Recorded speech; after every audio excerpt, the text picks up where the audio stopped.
Il s'avère que le gouvernement n'aurait pas mené de consultation externe lors de l'élaboration de sa politique sur les pronoms et les prénoms dans les écoles. Nous avons demandé au ministère de l'Éducation, grâce à la loi sur l'accès à l'information, toutes les consultations qu'il avait menées dans l'élaboration de cette politique. Nous avons reçu en retour une analyse de juridiction de 17 pages datée du 18 août. Une analyse de juridiction, c'est un peu comme aller voir ce que les autres provinces ou les autres pays ont fait dans la même situation. Questionné sur pourquoi le ministère de l'Éducation n'avait pas tenu de consultation, un porte-parole nous a répondu que le gouvernement avait entendu des milliers de parents et de tuteurs exprimer leur désir d'être davantage impliqués dans l'éducation de leurs enfants.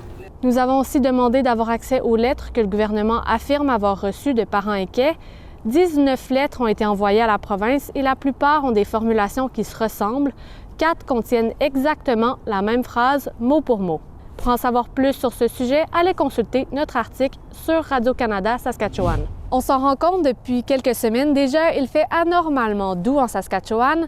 Même qu'on en parlait la semaine dernière, on craint de ne même pas avoir de Noël blanc. Si certains se réjouissent des temps plus chauds, eh bien les entreprises qui offrent des services de déneigement résidentiel, elles, font les frais du manque de neige. C'est le cas de Benjamin Semainov, qui est propriétaire de Benny Yardwork, qui fait du déneigement l'hiver à Saskatoon. Il explique que normalement, le mois de décembre est l'un des plus occupés de l'année, mais cette année, il n'a quasiment pas eu de neige. Pour s'en sortir financièrement, il a dû être créatif et offrir d'autres services comme la gestion de déchets et de recyclage et la coupe d'arbustes. Fin de semaine rocambolesque pour les autorités de la province. Déjà à Regina, dans la nuit de vendredi à samedi, un taxi volé a foncé dans plusieurs commerces et à l'intérieur du centre d'achat Cornwall. Puis le lendemain, à 4 heures du matin, à Burstall, à une centaine de kilomètres au nord de Maple Creek, un autre incident de la sorte a eu lieu.